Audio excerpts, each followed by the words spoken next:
Lepo zdrav zopet z Konjskega vrha na velikonočni ponedeljek, ko gremo v Emaus. Tako je. In kaj to pomeni? Kaj to pomeni? To pomeni, da se odpravimo na pot, da srečamo tisto, kar nas svetli, kar odrešuje, kar pomirja, kar da moči, da obiščemo tisto in tiste, ki so na nek način rešujoča ali pa rečemo kar odrešujoča bližina. In zato smo danes tukaj, da pokažemo eno fotografijo, oziroma eno sliko, pardon. Namreč, pod katero sediva? Ja, pod katero sediva, tule delovna miza, nisva nič pospravljali, zdaj veš, s kakšnim razlogom, ko so enkrat snemali za televizijo in se rekel, joj, čakajte, da pospravim. So rekli, ne, to je bolj zanimiv, če je tak, in so še bolj razmetali. No, mi sva pustila vse na miru. Ja, tako kot je. Ja, to sliko je mi podarila odlična slikarka Severina Troš-Progar, prikazuje pa učenca na poti v Emaus, kako učenca prepoznata Jezusa po lomljenju kruha. Ne?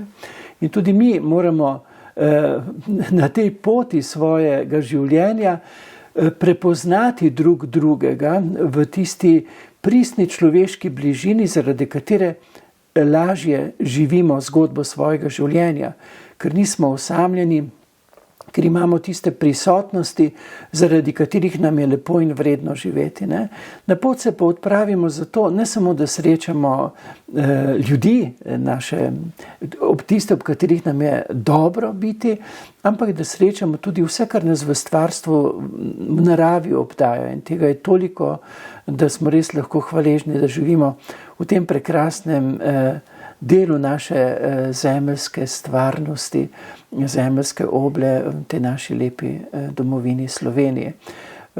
To je pot Emausa, ob tem pa bova, sva rekla, dala naslov Utrdima poti človečnosti, ne? Ker se pa zdi, da je na nek način s tem, kar smo, vsak v svoji poklicanosti, z svojimi darovi, z svojo žlahtnostjo, je zelo pomembno v medsebojnem sobivanju utrjevati poti človečnosti. Najprej na ta način, da sami sebe dejansko napolnjujemo z tisto močjo, spokojnostjo, zadovoljnostjo, da dobro poskrbimo za sebe, ne? Za svojo človečnost, za svojo žlahtnost, s katero potem prebujamo to. Obenem pa seveda, da tudi razmišljamo, k temu so pa tako namenjena ta naša srečanja, da razmišljamo, na kakšen način, s čim dejansko poglabljati to človečnost, ki se zdi v sedanjem času na eni posebni preizkušnji. Ker marsikaj, kar ni po meri človeka, človečnosti postaja samoumevnost in normalnost, in seveda to smer ne smemo dopustiti naprej. Zato je treba, in to je poklicano vsak izmed nas, poglabljati to človečnost in ne dopuščati, da nas iztirijo iz tega žlahtnega medsebojnega sobivanja in naredijo dejansko vojno, manipulacijo kot samoumevnost, kot nekaj, kar mirno dopuščamo in se temu ne nasprotujemo že svojo zavestjo. Ne? Mi moramo videti človečnost, ne? Ker potem, ko ti vidiš človečnost, dejansko tvoja zavest to že prebuja, k temu dejansko težimo. Ne? Tisti, ki bi hoteli ohranjati manipulacijo nad ljudmi, dejansko pa hočejo ta optimizem, to zaupanje v človečnost preprečiti. Ne? Zato nas bombardirajo z strašljivimi novicami, zato nam kar naprej servirajo ta brezup. Ne? Ob tem, ko nam poročajo res o marsičem težkem, se dogaja na tem svetu toliko lepega, toliko dobrega, zakaj nam ne poročajo tudi o tem, ne? Veste, recimo način poročanja, kot smo mu priča, je manipulativen, ni spodbujevalen. In zato se moramo sami odločiti, da bomo, če že gledamo, poslušamo te novice, jih kombinirali s pozitivnim, ker drugače nas bodo prestrašili, nas bodo zaznamovali s pesimizmom, s tistim, ja, saj se nič ne da narediti, kaj pa naj jaz naredim. Ja, tvoja zavest, zazrta v poglobljeno človečnost, ko jo ti vidiš že naprej, kaj je po meri človeka in medsebojnega sobivanja, dejansko to že prebuja. Mi moramo biti že tam z mislijo, z našo zavestjo, ker potem bomo to prebujali. Ne smejo nas ustaviti v pesimizmu, v vojnah, v grozotah, s tem, s pristopom do vsakega izmed nas. In ti nas prebujaš s svojimi knjigami. Z mize sem vzela 3. Ja, ta je ta zadnja, ta krasni nori svet. Ja, to prav govorim. Ta težko pričakovana, ta zadnja. Dolgo napovedovana. In dolgo napovedovana, je bila pa tudi zato dolgo napovedovana, ker je bilo res to, veste, to sem moral preštudirati, prebrati, se seznaniti, imel tiste, ki so mi poročali iz ozadja dogajanja, ne. To je bilo res delo, ki me v tem letu in pol popolnoma dejansko, lahko tudi rečem, izčrpalo. Ne. Ampak kaže pa na kaj? Kaže na kak način pristopajo, ko nas manipulirajo. Ne. In kako se pravzaprav z nami manipulativno igrajo, kako nas utirijo v koncept manipulacije.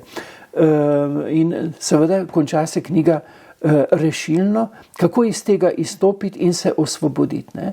Prikaže pa velik del temelji na igri šaha, ne. Kmetje in vzadje dvor in potem ta polarizacija, zelo se mi zdi aktualno, ker šah, veste, prikaže vse, kaj se dogaja na šahovnici sveta. Ne? In tu samo približam to igro na ta način, da misliti, da odpira zavest, da odpira pogled, da odpira misel v nadaljni razmislek. Potem pa tudi igre, ki so res, bi rekel, skrajno primitivne, manipulativne, pa že malim otrokom uriše v koncept, recimo človek ne jezi se, poskrbi samo za svoje, druge preskakuj še boljše, če jih ven zbiješ. Ne. Pri tem pa se tisti, ki so zbiti, ne smejo jeziti. Kot najnižja kasta, recimo v Indiji, ki v dano pari prenašajo trpljenje. Ne. Mi smo pa poskrbeli zase, to se dogaja. Ne. Mi imamo 1% elite, ki dejansko izkorišča 99% populacije. Ne? In to je igra, človek ne jezi se. Mi smo tiho, ne smemo se sediti, jeziti in vdano sprejemati. Ali pa recimo Mikado, te palčke. Ne? Ja, to je vaja v pozornosti, v natančnosti. Ne? To je vaja, ko gledaš drugemu pod prste in ga ven vržeš iz igre in sam stopiš na njegovo mesto. Tudi to. Če bi bila pedagoška, bi izključevala ta negativni element, ki je zelo elegantno plasiran kot manipulativni ali pa monopoli. Ne.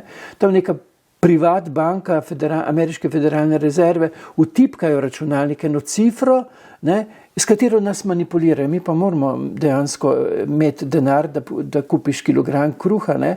Ampak to je fikcija, to je način manipulacije, kot pri monopolu, ki ti darijo neke papirčke z napisanimi vsotami brez podlage, ne? Tako sedaj nima denar, dobene podlage, samo manipulativno sredstvo in potem trguješ in kupuješ. Ne? Mislim, na mnoge načine dejansko nam podtaknejo najprej igro, da postane naša misel utirjena in je potem to samozavest. Poleg tega pa tudi ta manipulacija, to je zelo zanimivo, da nam o njej, kako nas manipulirajo, pišejo knjige, recimo Klaus Schwab, vse napiše v knjigah, kakšne načrte imajo s človeštvom, ampak bom rekel vprašanje, ki je to raziskovalno novinarstvo, oziroma ki je uredniška iskrenost, da bi nam o tem poročali in nam dali misliti. Ne? Tako se pa dogaja kot neka samoumevnost res na tem krasnem svetu, ampak s to dopuščeno norostjo, brezobzirnostjo in manipulativnostjo do človeštva, do malega človeka, do tistega, ki trpi, ki je zaradi teh manipulativnih principov stiskan. In ta knjiga daje misliti, ne? In miselni izziv je. Ne? Ja. Vse tvoje knjige so miselni izziv. Ja. In vedno poudarjaš, da daješ miselne izzive, da ne govoriš in ne širiš resnice, ja. Ampak samo svojo spoznavno resničnost. Resnica je ideologija, ne? Resnica je manipulacija. Mi imamo resnico, ne? Edino Jezus je lahko rekel, jaz sem pot, resnica in življenje. Ne? Ampak mi se tej resnici približujemo, če smo v občestvu ljubezni, sodelovanja in dopolnjevanja. Zato ne moremo govoriti o resnicah, ampak lahko govorimo o osebnih spoznavnih resničnostih. In če imam jaz svoje osebne spoznavne resničnosti in jih imaš tudi ti, ne resnice, potem se mirno drug drugemu osvetljujeva misel in z drugačnostjo, drugostjo omogočamo preraščanje svojih miselnih ujetosti. Ne? Tu se večkrat spomni na Tomaža Akvinskega, ne? Velikega dogmatika, Cerkev ga najbolj izpostavlja kot teologa. Ne? On je pred vsako svojo misel napisal ne resnica, ampak teza. In srednjeveška šola je potekala tako, da je profesor podal teze in po tistem je sledila disputacija, debata na osnovi tez, ne resnic.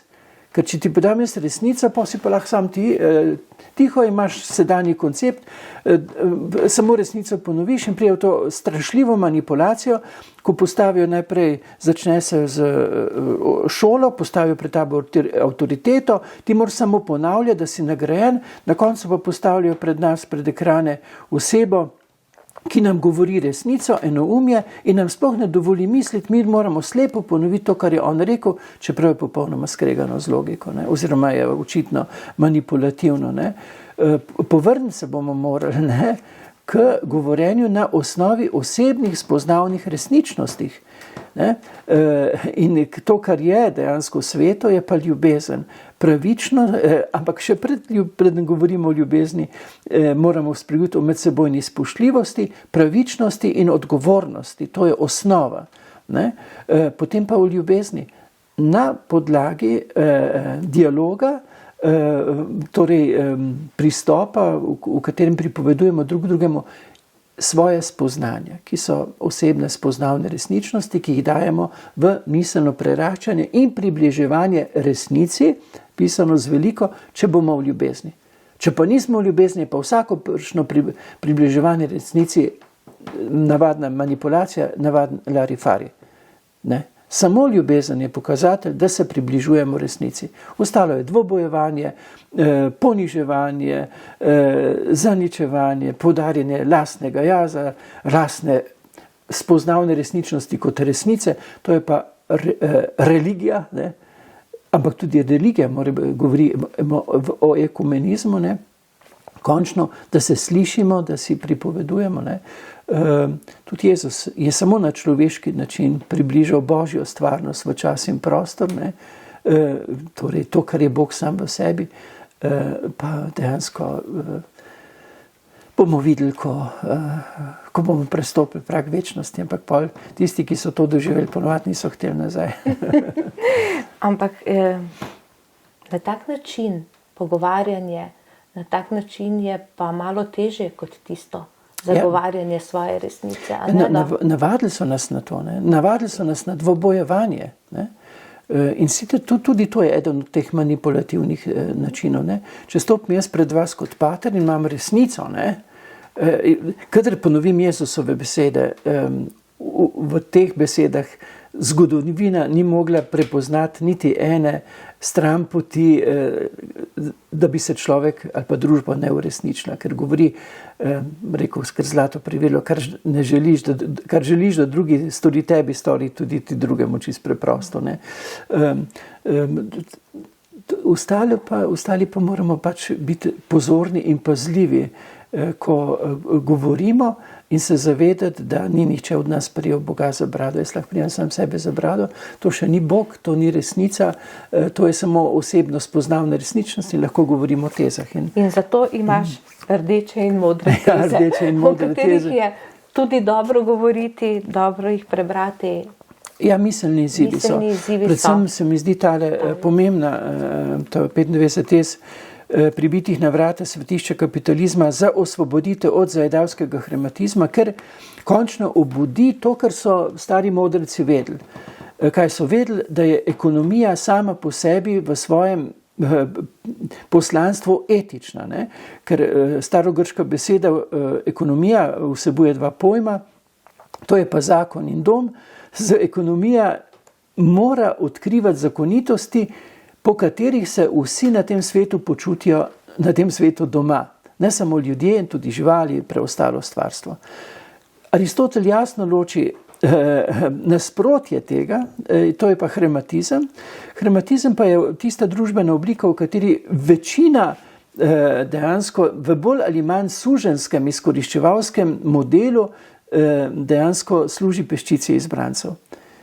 In veste, dokler imamo na svetu vsak dan od 22.000 do 50.000, cifre ne vemo, 10.000 gor ali dol, ne? Ampak to gre za smrti otrok zaradi revščine, ne? Vsak dan. Ne?